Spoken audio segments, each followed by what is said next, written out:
Alrighty, let's crack this open.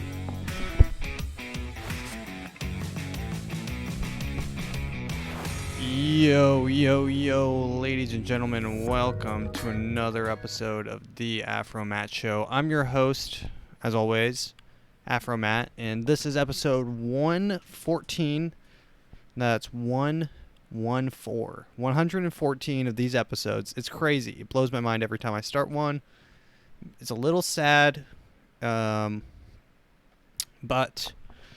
I like doing these, and sorry this is a day late. This is coming out on Monday. Usually I record on Sunday, but we had a death in the family, so it's a little bit slow going here, so bear with me.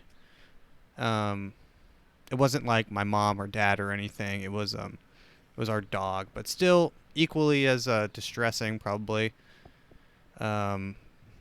So late, but don't hate on me. There is a clips episode coming up shortly, probably while this is uploading. There will be another clip uploading from the last podcast, so keep an eye out for those. If you like the podcast, share the clips. It's easier, and I try to get a good bit that kind of, it's not like an educational portion, and it's not full on retard, but it's somewhere in the middle so that you can share it with your friends and I'm not going into, actually I think in the last one I did go into COVID vaccine. I'm not too sure. So we'll see here, but but yeah, those clips have been doing pretty well. Thanks everyone for checking those out. So let's just get right into the news. I guess so. On the last one, it was the day I recorded it. There was a shooting. I didn't really know much when it happened, but a lot has come out. So I believe it was 2 adults and 2 children were killed. So rest in peace. Shout out to their family. Hope they're doing well. The shooter was trans. I thought it was a rumor at first. It is true. So some people are using it to be like, well, trans are like now they're extra bad, and then the trans people are like, well, now we've got to fight behind our like trans martyr, and it's like fringes on each side. As always, the extreme on each side is like the only side I know exists. We are drinking on margaritas again. So yeah, it was a really bad weekend last week. It's always really sad when yes, she did target them because they were Christian. Yeah. So, I mean, and I say she, and I do realize I'm dead naming her, but then again, I don't care because it's a school shooter and she's a scumbag. So let's move along.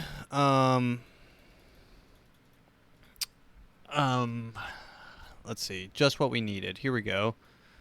Well, actually, let's start with some. Yeah, I don't want to start with this one. That was some depressing ass news. Let's see. Fatties, fatties. Let's start with some fat news. Everyone loves a little bit of fat news. Just what America needs. A little bit more fat. A little bit more fat news here. This is a segment called Matt's Fat Corner.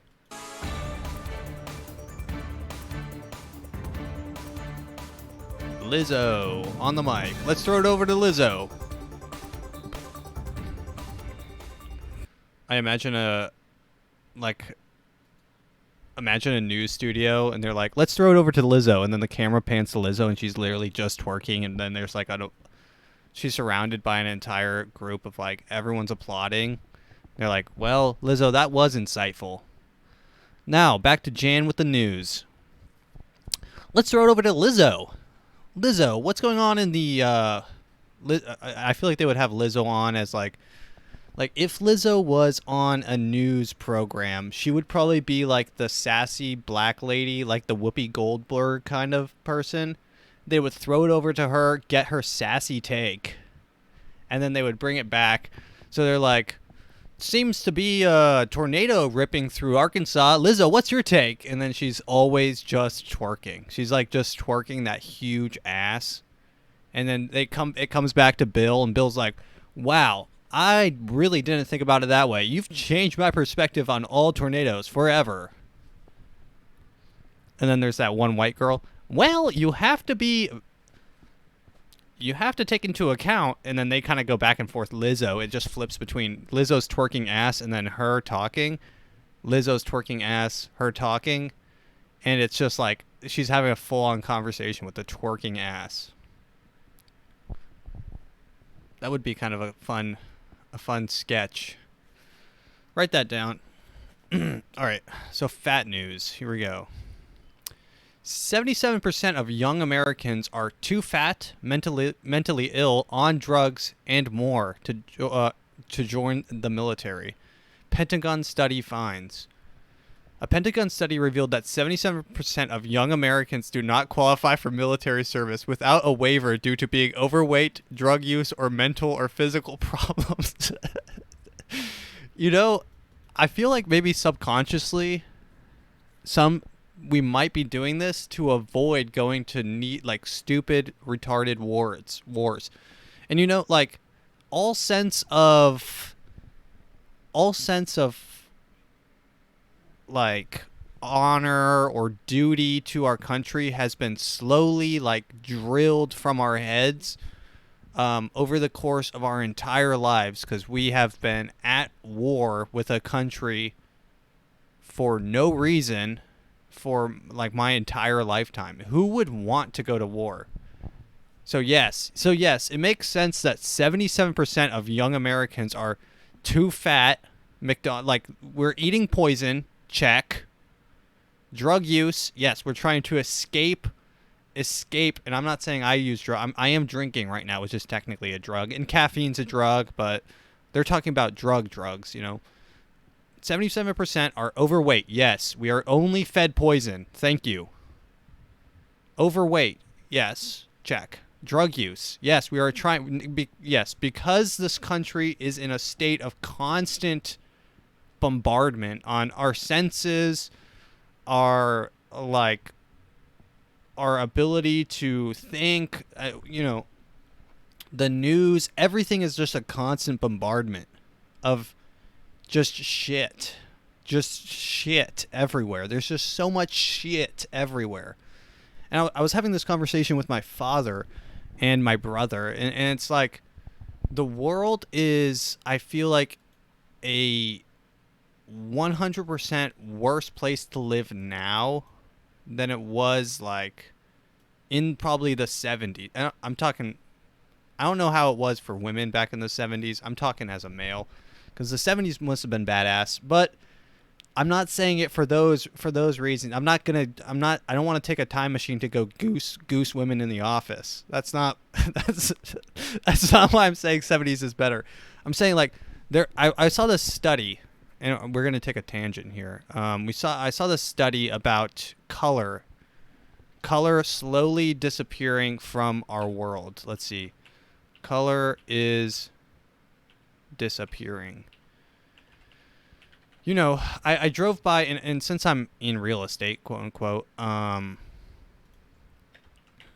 see the homes that are on the market right now, and like everything is painted beige or white, or like a lot of places they're like, ooh, we're going for a modern look, so we're gonna do half black, half white, and we're going to add a wood accent, an orange wood accent. And I know, like, from describing, you've seen this house, because everyone thinks that they're a design genius when they come up with this. Oh, we're going to add, okay, so it's going to be kind of half white on the bottom here, and we're going to have an overhanging ledge that'll be black. Oh, and oh my gosh, a nice oak pillar will hold up that ledge. You got the orange, you got the black, and the white. It's the most boring design almost ever. And now companies are like, Now buildings are doing it. Like McDonald's is like, have you seen the new McDonald's? The new McDonald's is like, they have that black overhang. They've painted the whole building white, and now their logo's like a subtle yellow hue, like a subtle yellow accent. It's like they kind of shrunk it down and put it like right in the middle of the black. It's not a McDonald's. It looks like you're walking into a 24/7 clinic of some sort. Ironically, it's killing you. It's not trying to cure you. You're actively trying to kill yourself when you go to McDonald's. Let's see. Color is going away. I shared this. I don't even know. Man, all this shit on Twitter, all this shit on Google sucks ass. Oh, here's one. Is the color gray taking over the world? This is a good. Okay, what would your reaction be if I told you color is disappearing from the world? A graph suggested that the color gray is becoming more dominant shade and has been circulating on TikTok. Okay, let's view this video. You're going to make me... It's going to be a rant about color because I saw this Instagram post earlier and I just can't stop thinking about it. Let me move so that you can see this graph. Oh, yeah, dude, this is the graph. This is the graph that I saw on Twitter. So this is percent of pixels across all photos from the 1800s to the 2020. And you can see the representation of grays, blacks. Almost half of all color on our spectrum is like grays and blacks now. Color disappearing from the world. There aren't as many colorful cars on the roads, and home design is trending towards these gray interiors. Home features like carpets are gray, cabinets are always... Don't even get me started on the... Don't even get me started on the interiors of homes. Like, some, like... Oh, God. Like, realtors are trained to tell you that if you're going to prepare your house, just paint everything gray because they want no personality of the home. So... when you actively paint your home gray, you are actively trying to remove any sort of personality. It's like you don't want anyone to know you live there. Like it's a home. You own it. You feel free to paint it whatever. Paint it with a chalkboard and let your kids go crazy on the chalk. Do whatever you want. It's your home. But these people are like going with like, oh, and I used to work at Home Depot and I was in the paint section sometimes and I would see these people come by and they're like with the husband and they're like, ooh, what do you think today? Do you think that we're going to go with, and they would hold up and they would like make me make samples of like 12 different versions of like off-white. Ooh, we're going to go with the cloudy fog beige today. And I kind of want to compare it against the seafoam pale gray or beige. I'm like, okay, cool. Let me mix these two. And I take them out of the thing, show it to them, put the little dot on the top, and it's almost the same color. I'm like, well, it'll dry a little bit different. And she's like, no, it's fine or whatever. But it's so boring. It's so boring and it's so sad. And as someone who paints, I paint a lot. Well, I don't paint as much as I probably should, but I love color. All my paintings are super colorful. I'll show you on the wall here. Like, if you're watching, this entire wall is covered in my paintings. I love color. Color is like the one thing I think... color, like, and the fact that color is disappearing, I think, is such an allegory for what's happening in like the world. Like, people are becoming colorless. I'm not talking race here, okay? I'm not going to go into some like color replacement theory or anything. Yeah, everyone's becoming colorless. We're all becoming the same. We got to stop mingling with the races. No, that's not what I'm talking about. People are becoming like colorless people. Like, people have no personality. People are afraid to say... People paint themselves with beige on the inside of their brain. They empty their brain. The realtor tells them, paint it gray. And they paint their entire brain with beige.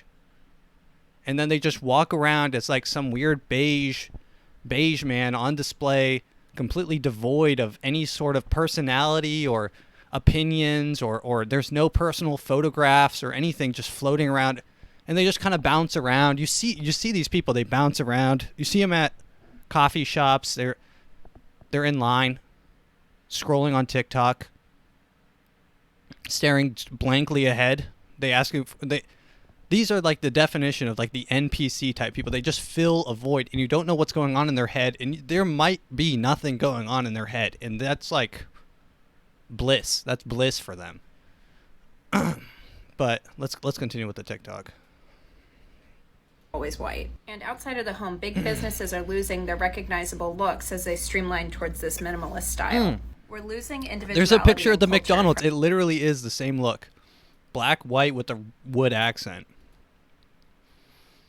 We're losing individuality and culture from design. When you think about beautiful neighborhoods in America, you think about areas like Georgetown and Charleston because they have a lot of color in them, which generates visual interest. This part talks about how things are mass-produced to be easily consumed. Yeah, all these freaking homes. Yeah, like look at this. This is just a row of. It's a circuit board. People have become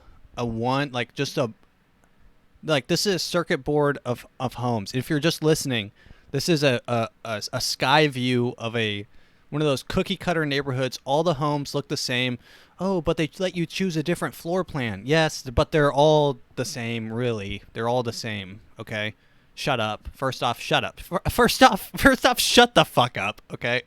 But it's just like cul-de-sac after cul-de-sac of all the same homes, and it's like from above it looks like a giant circuit board, and you know, you're just a little electrical pulse, and you come out and you just go to your office, and then you just, you know, send your signal there, and you just export your energy there, and all your energy goes back, and then you come back along the circuit board and you drop right back in your little dot where you belong. And I want to talk more about this mass consumption and minimalism. Look at these logos versus these logos. The fashion industry is also part of this minimalist mass consumption. Hopefully brands will eventually get back to their individual designs and senses of style, and a big part of that is going back to using color. She's based and kind of hot, to be honest.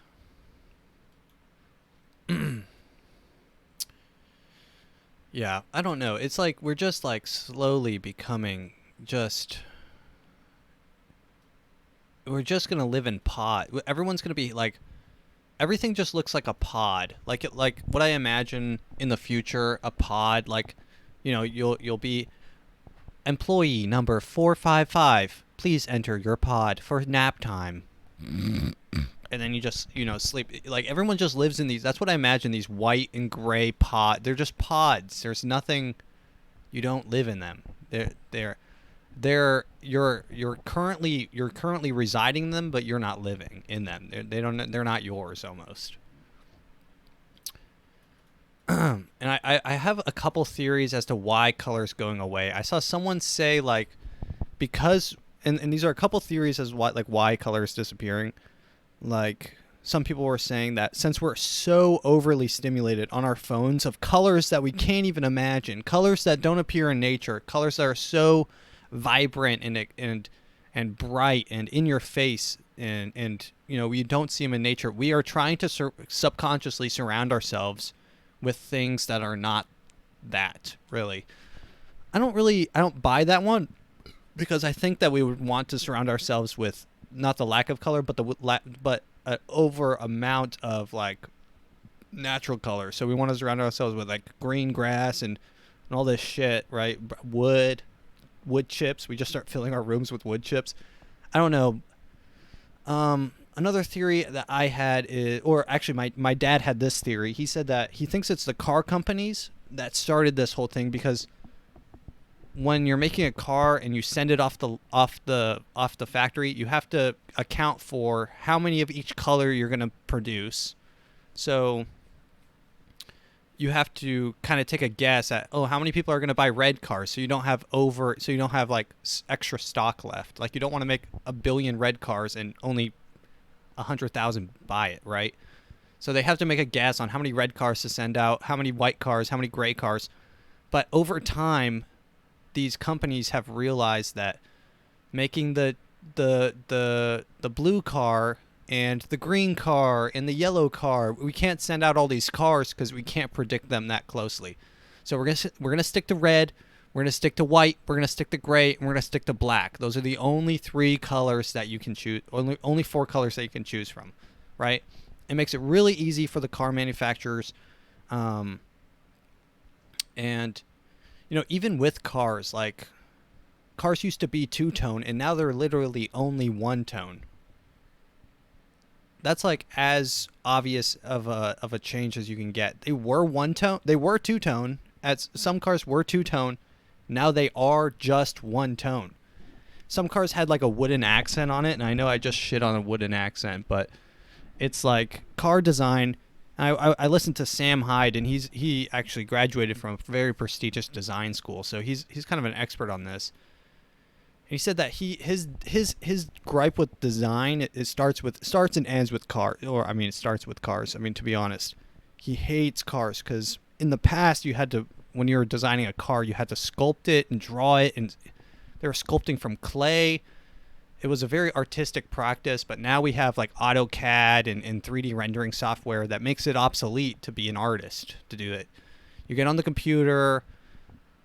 You run it through a simulator that checks the wind resistance. You tweak some things, and you can mold metal in any shape. We've conquered metal. We've conquered nature. So you bend it in any shape that you want. This metal can be formed and pressed and hardened and bent in any shape that you want. So you just make it on the computer, and it becomes reality on the car. So there's no limitations. In art oftentimes the limitations are what makes it masterful. The English language, there's only so much you can't put your note, you can't put your verb after your no, you can't put your verb before your noun, right? The man ran he, or he, or run the man, run he, or ran he. You can't do that. He ran, right? There's limitations of what makes sense. You can push the boundaries a little bit. That's where genius comes from. Art, there's only so much you can do on a canvas. Only a certain amount of colors that you can choose from. Only a certain amount of materials before it becomes, retarded. I'm going to be honest. People that are just doing blank canvases. First off, if you ever see a blank canvas in a museum, that is not a serious museum. They don't know what they're doing. They're laundering money. They're taking bribes or something. A blank canvas, and even if it has like a single stroke. Oh my God, it's a masterful stroke. A masterful stroke. I went to one museum. I think it was the MoMA, the Museum of Modern Art in Chicago, and it had like a trifold, and it just had one golden strip across it. I wanted to tear it to pieces. And then some people will say, well, art is supposed to make you feel something. Aren't you feeling rage right now at this photo? Yes, I am. But it's not because of anything the art is. It is because of what it's not. And it's not good art, right? I'm going off on a crazy tangent. Okay. 77% of young Americans are too fat, mentally ill, on drugs, and more to join the military. Okay. When considering youth disqualified for one reason alone, the most prevalent disqualification rates are overweight. 11%. Whoa. Drug and alcohol abuse. Okay, well, they were talking about alcohol, so maybe I don't qualify. So drug and alcohol abuse, 8%. Medical and physical health, 7%. The Pentagon's 2020 Qualified Military Available Study of Americans surveyed the people between ages 17 and 24. Key findings were noted in the summary of the report. For example, the most eligible youth were uneligible youth, 44%, were disqualified for multiple reasons. Wow, fat and addicted to drugs. Imagine that. Holy shit. Choose a way to go. Yeah. Among those ineligible for only one reason, being overweight, was highest. Interesting. The largest increase in disqualifications estimates between 20 and 13 were for mental health and overweight. Nice. We're up big. Yeah, they're going to have a tough time. And the whole, I don't know if it's the CIA or who's behind poisoning the well of our just food. Like, there's entire towns where, like, the only place you can eat is Sonic. Like, it's like, make your own food or go to Sonic. Like, choose one of those, and that's what you have to do your entire life. Like, your mom, your dad, your whole life as you live in that town is there's a Sonic down the street or a Walmart or something, right?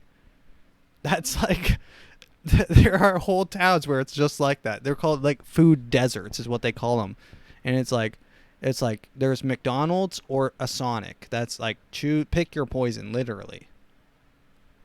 And I mean, I don't think it was the CIA's behind it at all. I think it just happened naturally because companies got so big and so powerful that they just bought out all the other small companies, forced them out of competition, and then slowly are actively killing people that they want to recruit for the military. It's pretty funny that this is happening. 77% of young Americans. I mean, that is a crazy number. That's 3 in every 4. Imagine being a recruiting officer and 3 in every 4 people that you try to convince to join the army and throw their life away are fat, overweight.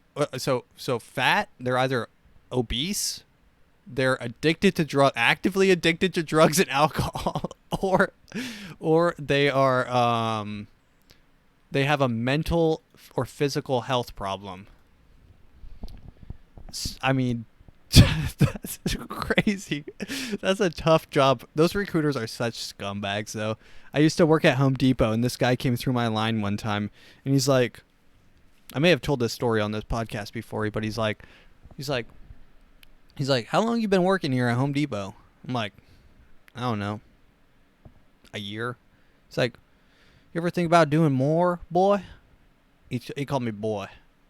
I don't think he did, but it's funnier that way. You ever think about doing more, boy?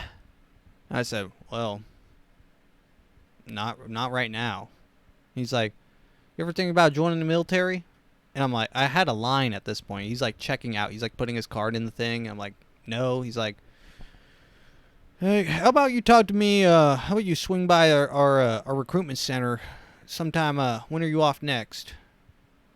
I like, and another time, one of my friends went to a recruitment office, and they told him to write down the names of like 5 able-bodied friends and their phone numbers, and he put me down.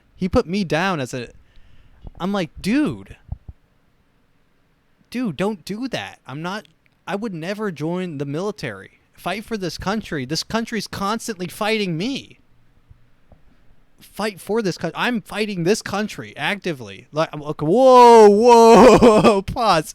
Yo, the CIA is after this video. No, I'm not actively fighting the country. Look, this isn't some sort of podcast where this always, I have to make this distinction. No, I'm fighting this country in the sense that it's actively trying to kill me, and I'm fighting for my life. Okay, that's what I'm talking about. Okay.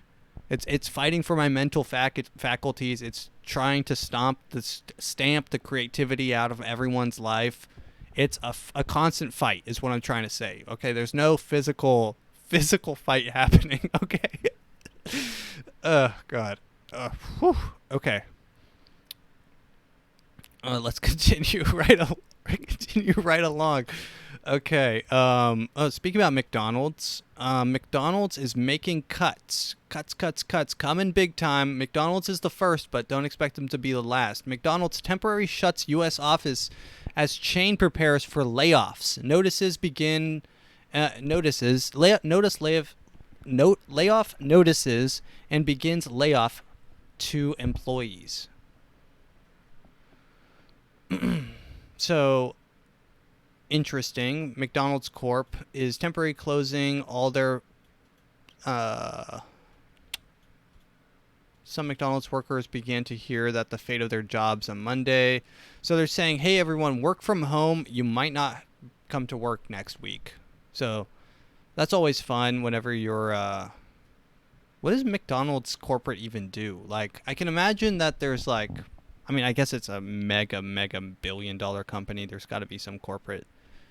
Yeah, actually, yeah, there's probably a lot of people, but obviously there's some people that they don't need.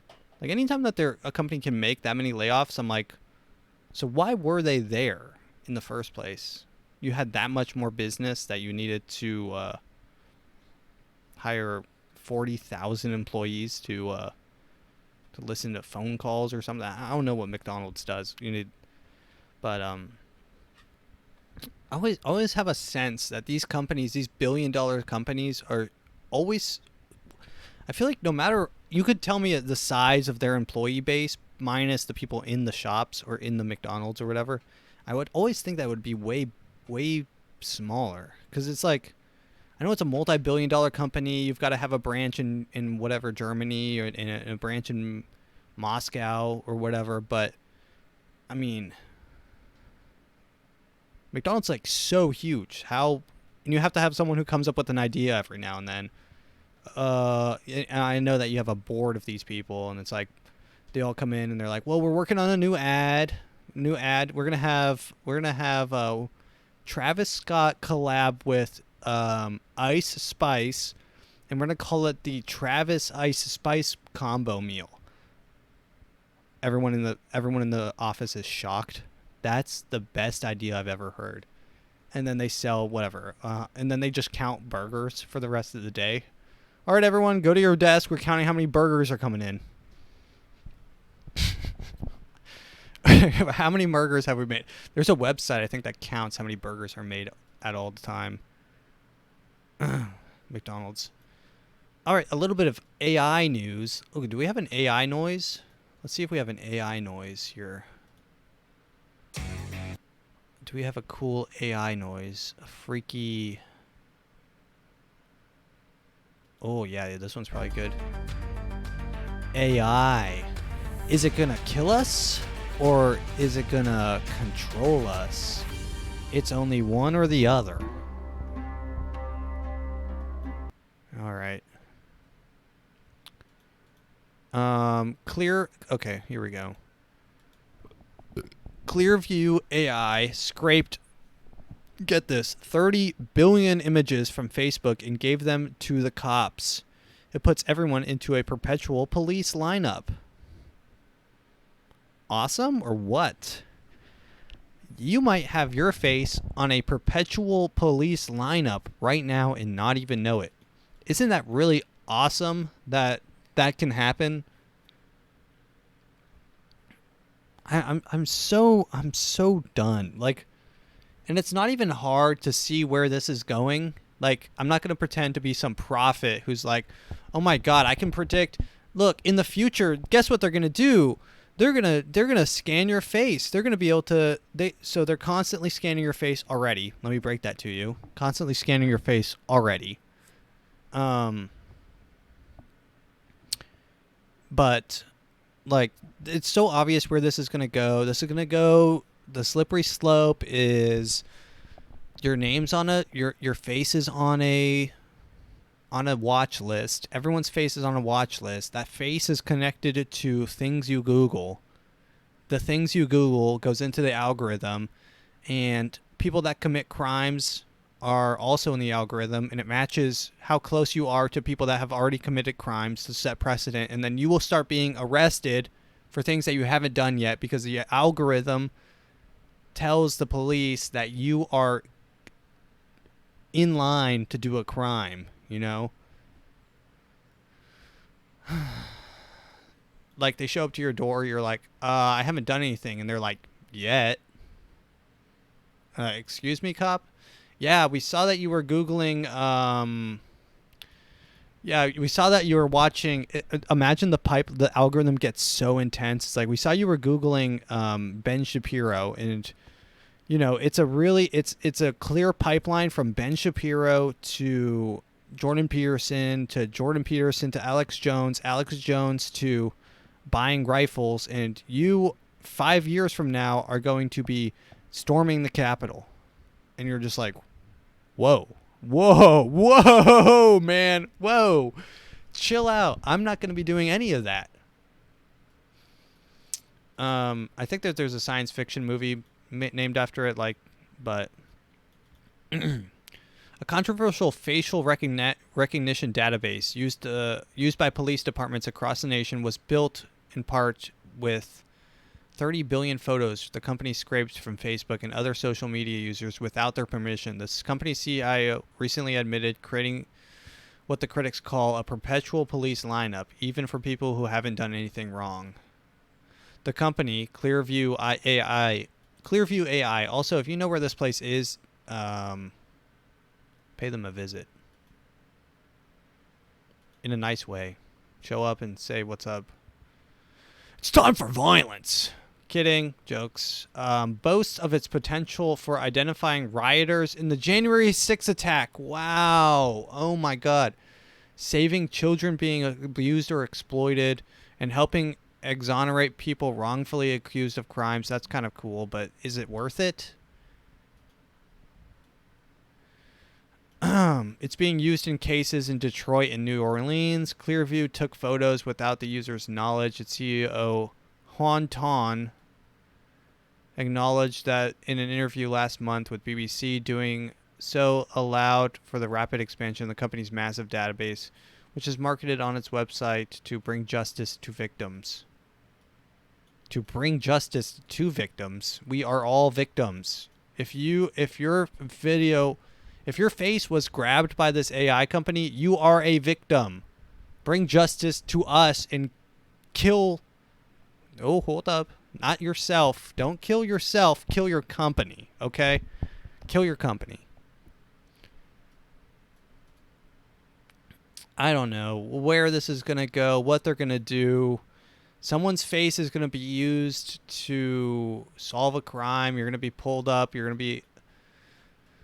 face is going to fit a description. You'll be seized by the government. You'll be thrown in a cell, and then you'll ask, "How did this happen? I'm a Democrat. How is this happening?" That's what you'll say to yourself when you're thrown in a cell. And you're like, how is this happening? I voted for Joe Biden. How is this happening? And it's, listen, sister, it's too late. It's all too late. You know, I'm sorry. You live in a police state where you are constantly being policed for things that you think, say, and do, and you helped that. The whole cancel culture thing it's a catalyst for this, making it normalizing. Can we normalize cancel culture for a second? And I don't want to be the cancel culture flamboyant person, but I don't want to be that person who's like, we got to stop this cancel culture because it's so stupid. I don't want to be that guy because that's equally stupid. Let's continue on. COVID vaccine. All right, what is your reaction about what the WHO has said? They're saying that healthy children and teenagers probably don't need the COVID vaccine. They say the traditional shots are more important. Yeah, that's right. So the World Health Organization is coming out with their new guidelines. They do say if you're still high risk to get a booster every 6 months to a year. But when Jesus Christ. Imagine if you, okay, so how long has it been since COVID? COVID happened in 2020, and I guess it happened in 2019. So at the end of 2019, three years ago, we got a vaccine 2 years ago. So imagine getting a vaccine every 6 months since then. I mean, holy shit. Would you not that's craziness.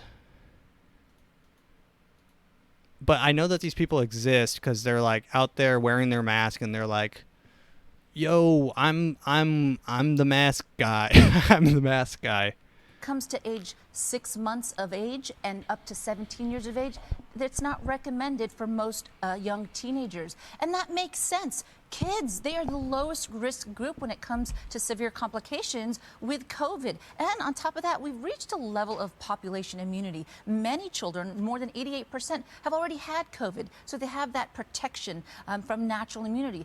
Many of them also have had vaccines. So when you combine protection from vaccination, protection from infection and reinfection, you're at low risk, and it makes sense that you don't need to have that additional shot unless you have any underlying medical circumstances. But is it a significant public health benefit to vaccinate toddlers? At this point, the answer is no. Dude, There this are a lot kind of of parents stuff that don't want their children vaccinated. Dude, this kind of stuff, the stuff that she's actively saying right now would have got my channel removed from YouTube. The stuff that she's saying, oh, but they're the most at risk.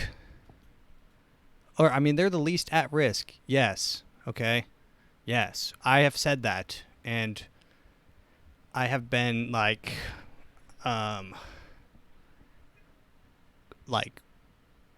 looked at with concern. Sense that you don't need to have that additional shot unless you have any underlying medical circumstances. But is it a significant public health benefit to vaccinate toddlers? At this point, the answer is no. There are a lot of parents I that could've don't told you want their that. children vaccinated. What do you think this means for the fall? When schools go back into classes, our children go back into the classes, do you think that the schools will take this information and use that and say you don't need to be vaccinated? Yeah, I mean, this is just such... I don't even know how to explain how backwards this is. It is so backwards. It's, oh my God, dude. It's like they rushed out the vaccine so quick, and they're like, everyone's got to get it. Give your kids it. Give your kids. There's literally videos I remember from COVID, like peak COVID time, of people giving their kid like a kid the size of a cat the vaccine, and they're like, yo, this is actually super okay. What's happening right now is super okay. My kid who's 12 seconds old now is immune to COVID. And everyone was like okay with that. And now kids are like, oh, it was a routine heart problem. A routine heart palpitation. Your kid has heart routine. This is fairly common. This is a heart palpitation in a kid. Like, these kids are having heart issues at like 12. They have the heart of a 40-year-old man who's been smoking and eating trash, literally trash, his entire life at 12 because of the things that these people have said, and they're not going to go to jail. That's the craziest part. To me, that's really the craziest part. Is they've been saying wrong things this whole time, unsubstantiated things this whole time, and no one's going to get punished for it. And you know what? I'm not even mad. Because I mean, what are you going to do? What are you going to do? Get mad at people for doing things? They didn't know it was going to blow up people's hearts. You know, that one year when like 14 people from playing soccer, just their heart exploded while playing soccer. Like, people in soccer were like piñatas. They were all just blowing up. Just what? Like,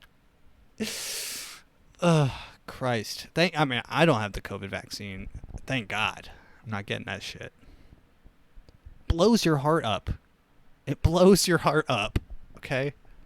Vaccinated? I hope so. I hope the CDC follows the recommendations Do they of the normally? world. Sometimes, like for example, the World Health Organization said do not mask children, yet our CDC said mask our children. So I do hope they follow suit and understand that the children are the lowest risk group, and we should. Yeah, CDC, they need to, the CDC needs to be disbanded, and Fauci needs to be put on trial. Like, where is that guy? That guy just ran into whatever rat hole he crawled out from. Not, in place on them all of these restrictions and guidelines. Let them be free. Let them live. Yeah, Fauci literally looks like a rat, though. I cannot wait for that Fauci documentary on Netflix to come out. I'm going to watch that. I'm a day one watcher for that. That guy's a scumbag of maybe the largest proportion. The dude was like, he's like a scientist addicted to fame. Anytime science and fame start to mix, sort of like like when an artist gets famous, they get like kind of weird.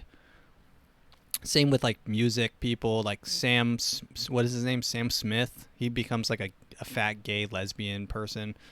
It's like anytime that fame overshadows the art or the science that you're trying to do, and instead of pursuing, in the case of art, beauty or aestheticism, or in the case of science, the truth, instead of pursuing that, you're just addicted to the fame and the money that comes from whatever you say, and whoever is paying you to say it really is what's the problem. So that guy should be, Fauci should be, they should gain of research on Fauci.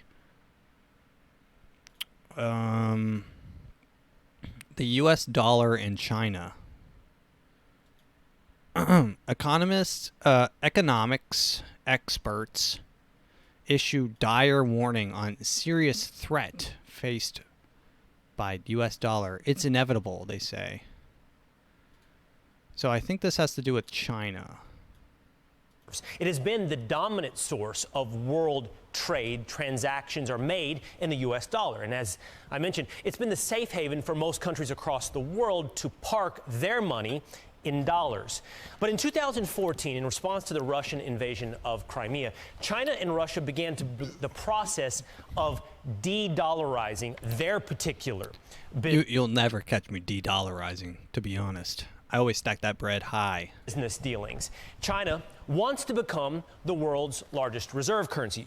Now, it's notable that over the last 2 decades, and I heard that China has been buying up all the gold that they can get their hands on. So they will actually be a gold-backed currency system, whereas America is a imagination-backed system where the amount of money that we have is only limited by the imagination that we have.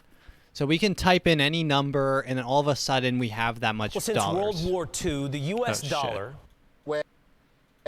The China and the Russia are starting to build an alternative block of currencies. So the question, John, becomes how viable is their alternative? How many countries, how many transactions, how much market share could, for example, if it becomes the Chinese yuan, take from the U.S. dollar? I don't really understand all this that much. And honestly, look, China is maybe the world's biggest superpower.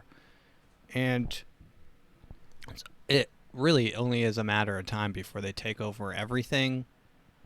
They're buying up our real estate. They're slowly invading our politics, probably through massive slush funds, donations, lobbies from like a subsidiary of a subsidiary, a blocked, and then all of a sudden there's an American company that's completely Chinese owned that's donating to all the freaking politicians or something. It's like a slow invasion, and it's a calculated invasion. It's fueled off of probably revenge for what happened several times, twice. Well, I'm not talking about the nukes. That would be Japan. And Japan kind of loves us.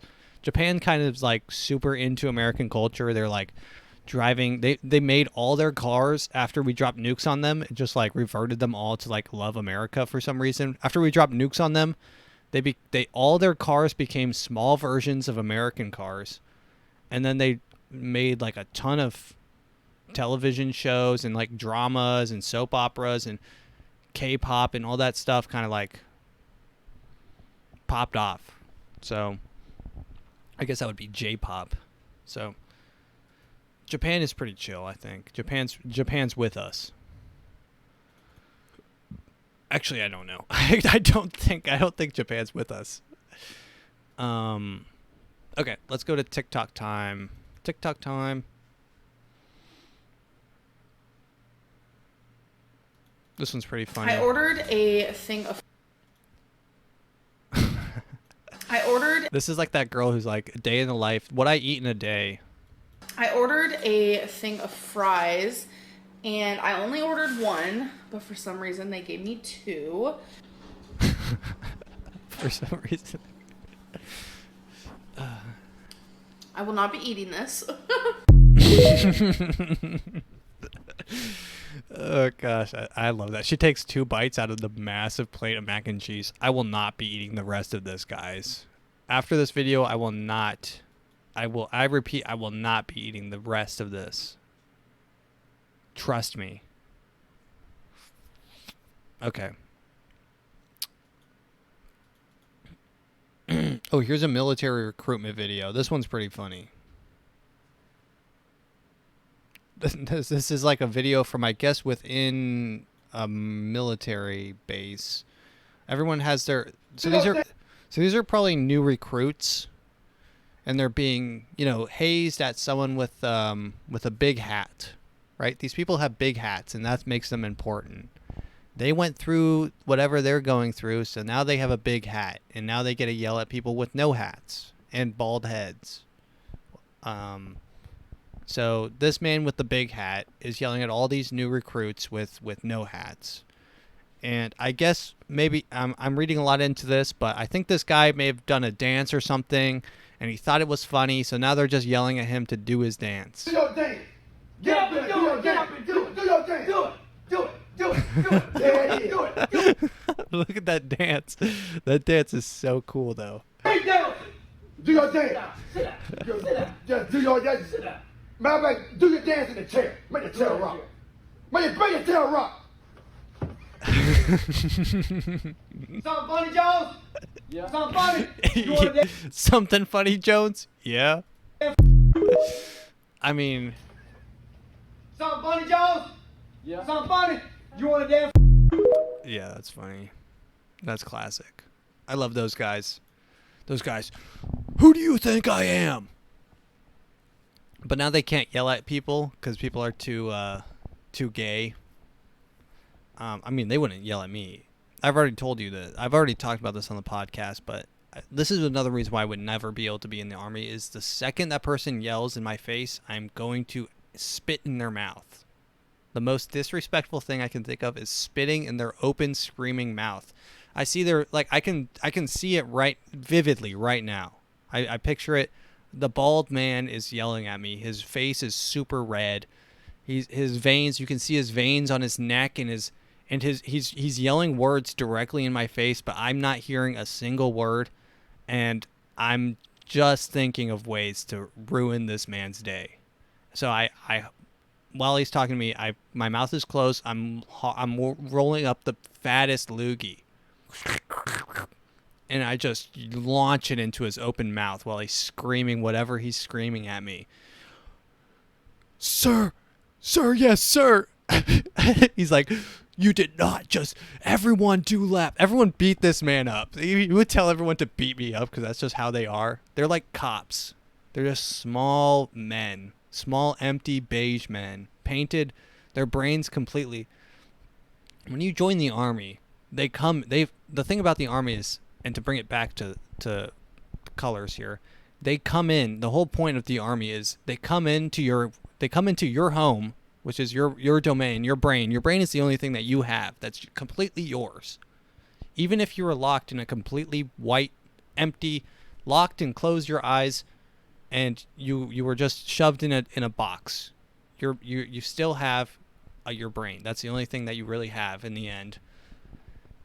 The whole army, the whole point of it is to break you down and go into your room and start painting all the walls white and empty you, and then they come back in and they start furnishing it, and they put a cot in the corner, and they put your army clothes over there, and they instill these values in you, values that they choose. And now you went in one person and you come out and you're kind of a different person, right? And maybe when you come out you start trying to put up your old photos, but they don't sit the same as they used to, or they don't look quite the same on the wall that they put up, or maybe you just don't want to take everything down and have to repaint your walls again. That's really the problem I have with the army, is I don't want to become a different person. And I have a major problem with authority. April Fool's joke. Hey guys, this April 1st, let's all go to the bank, whatever bank you use, and prank the bank by asking them to withdraw Prank the bank. all your money. I'm doing this, and so are all my friends. You guys should join in. I think the looks on their faces will be really funny. Prank the bank. Hashtag prank the bank. All right, let's watch one more video here. What is this? Oh, this is pretty good. An AI creates a sports broadcasting of the Hiroshima bombing. This is we'll end on this, but this was all created by AI. AI voices, AI script, I think. Hello, everyone, and welcome to Fox's coverage of an American bombing run on Hiroshima. I'm Joe Buck, and with me, as always, is Troy Aikman. It's a crisp August morning in southern Japan, and what goes better in the morning than Dunkin' Donuts? America runs on Dunkin'. Japan's air defenses have been laughable in the last few months, Troy. Do you see them putting up any kind of a fight? I just can't, Joe. Japan has been miserable recently, but they just refuse to quit. It looks like we're starting here, so let's get to the aerial coverage brought to you by Goodyear. Here comes the Enola Gay. Brought it's about to you overhead by Hiroshima now. Brought to you by Gay, and he drops the payload. Drops the payload. Let's take another look with the Toyota Instant Replay. Instant Replay. Looks like it only dropped one bomb, Joe. Can't expect it to do much damage. You really can't, Troy. But what you can expect is for America to tune in to a brand new episode of The Simpsons, followed by a new Family Guy, only on Fox. And then there's the Duke. And that was a massive explosion, Troy. Let's hear from Aaron Andrews down in downtown Hiroshima. Aaron. Looks like we're having some technical issues with the headset. We'll Aaron be right is back pulverized. After these messages from our sponsors. Oh, that's funny. All right, let's flip it over to Aaron. Aaron's been vaporized. Oh, man, that's funny. It's funny because, you know, that was satire, but the next war will probably be broadcast with ads. That being said, ladies and gentlemen, thank you for listening. If you enjoyed this episode, share it with a friend. We got a little deep, got a little personal, got a little philosophical. So if that's what you're into, let me know. Shoot me a text, drop a comment, drop anything. Peace out.